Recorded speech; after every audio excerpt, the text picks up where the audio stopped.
nostril.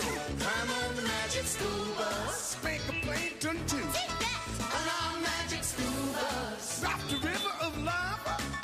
On magic school bus. Such a fine thing to do. So strap your bums right to the seat. Come on in and don't be shy. Just to make your day complete. You might get baked into a pie on the magic school bus. Step inside, it's a wild ride.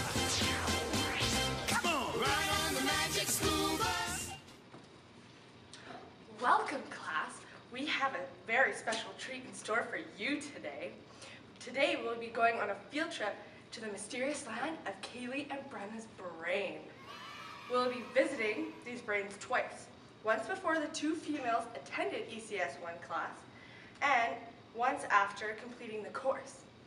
We'll be able to see the changes that occur and perhaps examine why this may be so. Before we dive into our adventure, we first want to get to know the lucky women for the experiment and ask them a few questions.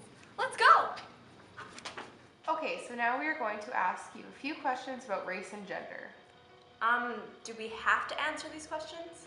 Is it relevant to the study, or could we just skip past this part? I'm sorry, but it is an essential aspect to the experiment. First question, do you believe that white people can experience racism? Although I haven't myself, I think white people could experience racism. Second question, would you consider yourself to be racist? No, I wouldn't call myself racist. My parents raised me to treat everyone equally and with respect. I also wouldn't consider myself racist. I don't favor Caucasian people over people of color. Now the third question, what is gender? Gender is either being male or female. Both of us were born physically with female genitalia, so we fall under the girl category. That's how I would describe our gender. Now the last question, before the field trip begins, do you believe that women can be sexist towards men? Oh yeah, I would say that women can be sexist towards men. Being either a man or a woman doesn't impact whether they engage in sexism or not. I've seen and heard some women be sexist towards some guys. So yes, I believe that women can be sexist themselves. Thank you for your time. You two are to go and participate in the ECS 110 class and challenge your notions of yourself in relation to others. In the meantime, we will partake in the trip to visit each of these ladies' brains. Seatbelts, everyone! Wow, look at these brains. They seem to be in pretty poor conditions. I can't sort through this jumble myself. So luckily, we brought along a brain expert to help the class by explaining what might be going on with Kaylee and Brenna's brain. First of all, thank you, Miss Bissell, for taking me on this interesting field trip. Like you said, Brenna and Kaylee's brains are looking to be in pretty bad condition. So, let's explain why this might be so. Let's think of these brains as a sponge that have soaked up all the normal narratives surrounding race, the gender binary, and sexism. After being filled with these myths, the two brains can no longer engage in essential, courageous conversations about these topics without defending the normal narrative and ignoring the underlying truth. The brains are clinging to their previous notions of what is true and refuses to recognize their white privilege, the myth of the gender binary, and the reality of sexism. The way in which they are doing this is through common rebuttals that function to block out, cut off, and negate explanations. These rebuttals can be put into three categories. 1, ideological incongruence. 2, negating white capital. And 3, meritocracy. We do not want these girls to feel guilty about their privilege, as well as not only focus on their minoritized group status, but instead identify all of the current enslaved women and begin to take a powerful next step in their educational and societal growth. Since you've now completed engaging in the ECS 110 course, I'm going to ask you the same questions I previously asked as requested by Ms. Bizzle. Do you believe that white people can experience racism? No, white people cannot experience racism. It is merely a normal narrative that anyone can experience racism. Racism refers to white racial, cultural prejudice and discrimination, which is supported by institutional power and authority, and is used to the advantage of whites and the disadvantage of colored people.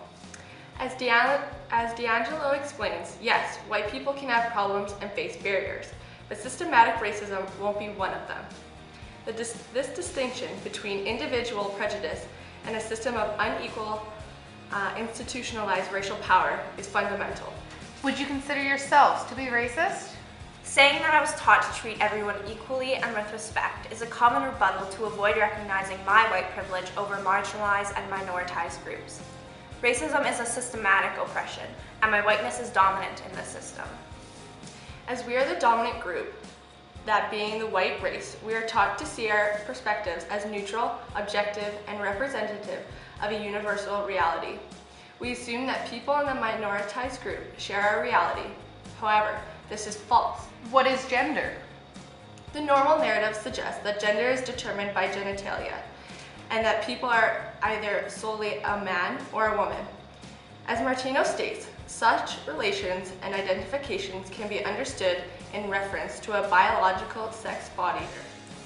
Contrary to what the normal narrative suggests, the gender binary is merely a social construction that is carried out by stereotypes and social pressure to conform to the dominant story. We need to contribute to questioning and disturbing the myth of the existence of the gender binary in our society. Great, thank you ladies. Now we are going to head over with the brain expert and the class to revisit Kylie and Brenna's brain after attending the class.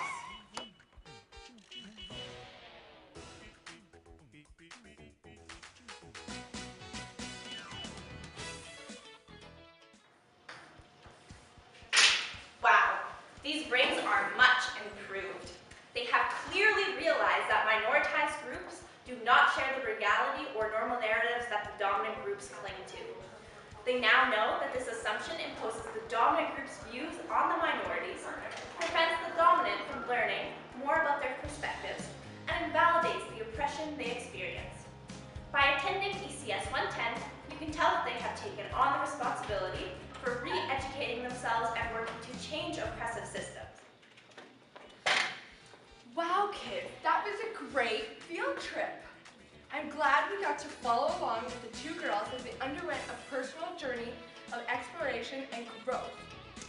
Now, kids, it's time to go home and get a good night's sleep to prepare for tomorrow's trip. Bye-bye.